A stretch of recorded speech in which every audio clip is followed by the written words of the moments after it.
Hello, myself Piyush Tandel, working as Assistant Professor in Electrical Engineering Department at Mahatma Gandhi Institute of Technical Education and Research Center, Nusari.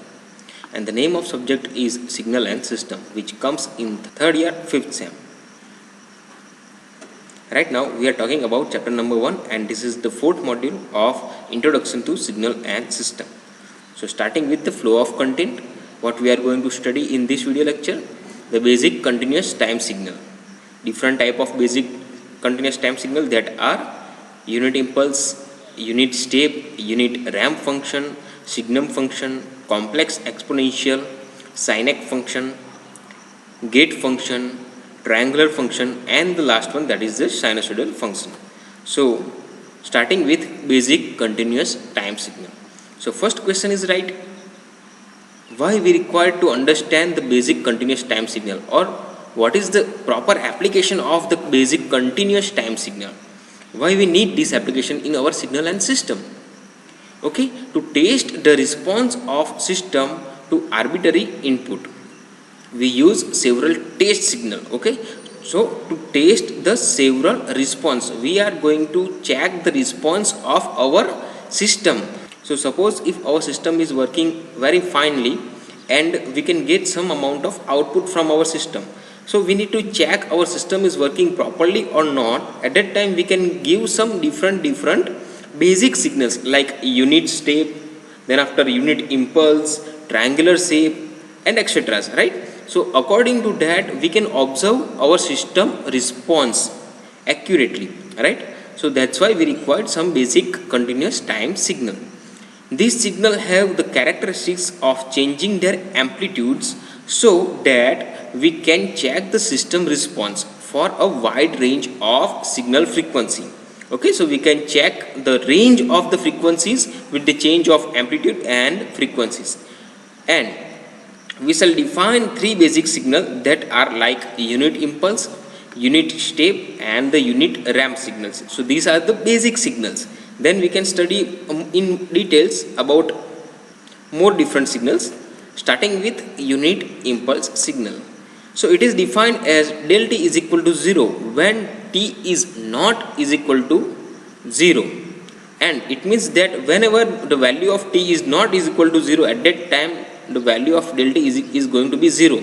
So at only time when t is equal to 0, del t have some finite amount of value or some impulse or some values, and it is going to define as integration over minus infinity to infinity del t dt is equal to 1. So at the point of time, that is at a value of 0, as we can see over here in figure, when n is equal to 0, the value of del n is equal to 1, and for the rest of the values of n, our del n value is going to be 0. This integration is the area under the impulse, and it is called as a strength of impulse. It is called as a strength of impulse. Strength of impulse is 1, and length of the impulse, that is a, that is del t is equal to a. So right now we are putting 1, that is our value of a. Now from the figure, as we can see over here, we have x-axis, that is the value of n. On the y-axis we have the value of del n. So at a point of time n is equal to 0, we have some finite value, that is a, or we can say in this example 1 value, and at all value of n, our del n value is going to be 0. Get it? So this type of signal is going to call as a unit impulse. Now what is unit step? It is defined as ut is equal to 1 when t is greater than or equal to 0. So whenever the value of t is going to be 0 and greater than 0, our value of ut is going to be 1, and for the rest of the values, that is t less than 0, so we can say in the minus value, our ut value is going to be 0. The mathematical relation between unit impulse and unit step is given by the following equation, that is d by dt of ut is equal to del t, and it is also going to be shown as integration over minus infinity to t del t dt is equal to ut. So it is vice versa. Okay, so let's see the figure of unit step. So at a point of 0 value, our value is going to be 1, or we can say a, that is the amplitude, right?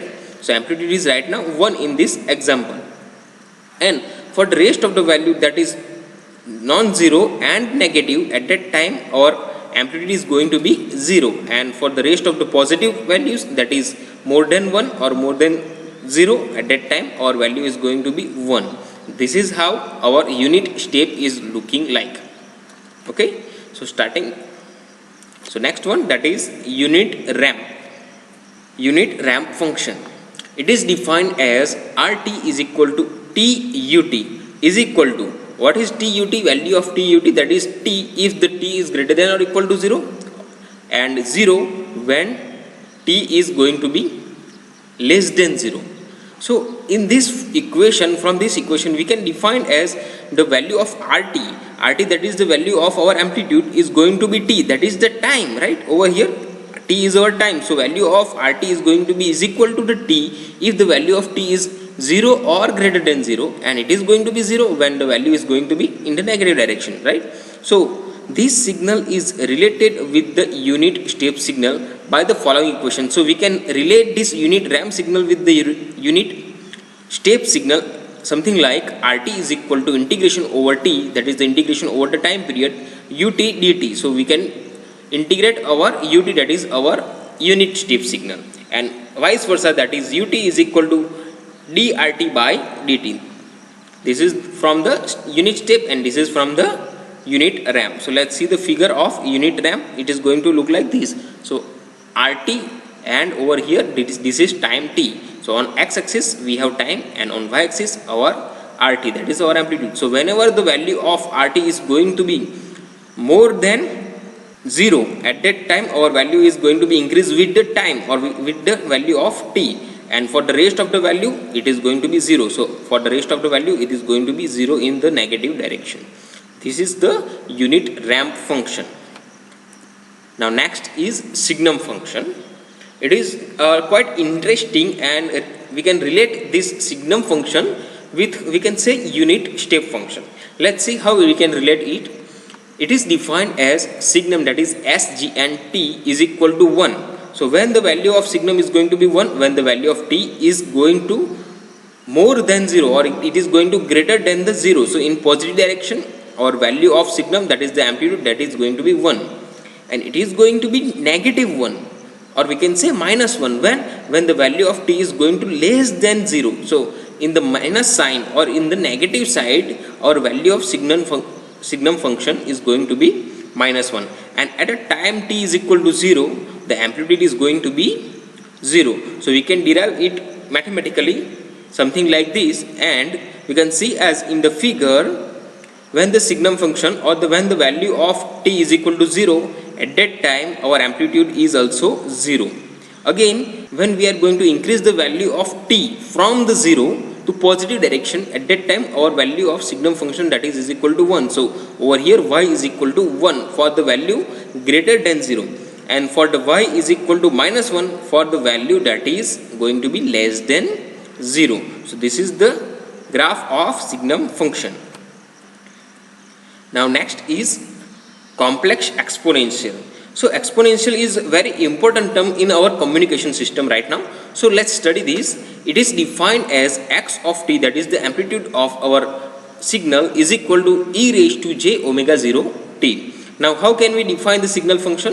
This function can be expressed as, okay, this is the another way to express our complex exponential, is equal to cos omega 0 t plus j sin omega 0 t. So this is the another term that we can express our complex exponential signal. The magnitude of the function is always 1 and in its phase in omega 0 t. So amplitude is always going to be 1 and its phase is whatever the value of omega 0 t. This function is widely used in communication system. So this is how your complex exponential signal is going to look like. Whenever the value of xt is going to be increased with time, at starting time the value is very increasing with a slow rate, but after some time when the time is going to be increased, the value of omega 0 also going to be increased. At that time the graph of, or we can say the amplitude, is going to be exponentially increased. This is how, or this is why this type of graph is going to call as a exponential graph. Now next one, that is the Sinic function. It is defined as sin x is equal to sin x by x. So the function is useful in the understanding of sampling process. Whenever we are going to convert our continuous time signal into the discrete time signal or discrete time signal into the continuous time signal, at that time this type of signal is very helpful. So used for understanding of sampling process and inter-symbol interference, that is IST phenomena. Its plot is as shown in figure over here. As we can see, this is our sin x function. So the value of sin x function is defined by x of t is equal to sin x divided by x, and after some time it is going to be stabilized. Okay. The next one, that is the gate function. A signal rectangular pulse is called gate function. Okay. A signal rectangular pulse is called as a gate function, and it is defined as gt is equal to 1 when the value of t is less than t by 2 and 0 otherwise. So all the other value, at the time the value of gt is going to be 0, and for the value that is t that is less than t by 2, that is for the negative side also and positive side also. So we can see it something like this in figure. So for the negative t by 2 our amplitude is going to be 1, and for the positive t by 2 our amplitude is going to be 1. So this is looking like the rectangular pulse, that is called as a gate function. Now next one, that is triangular pulse. The function is defined as ft is equal to a 1 minus t by t. Over here this small t is the instantaneous time and capital T, that is the total time, when t is less than capital T. So whenever the instantaneous time is less than the total amount of time, at that time our value is a 1 minus t by t, otherwise 0. So let's see it by the figure. So from the figure we can see the value of instantaneous time by total time. So this is the total time, and it is divided from the instantaneous time and minus 1. So our slope is going to look like this from the value of ft is equal to a 1 minus t by t, and for the all the rest of the value our value of ft is going to be 0. Now next is the sinusoidal function or the sinusoidal signal. A sinusoidal signal are periodic function which are based on sine or cosine function from trigonometries. Okay.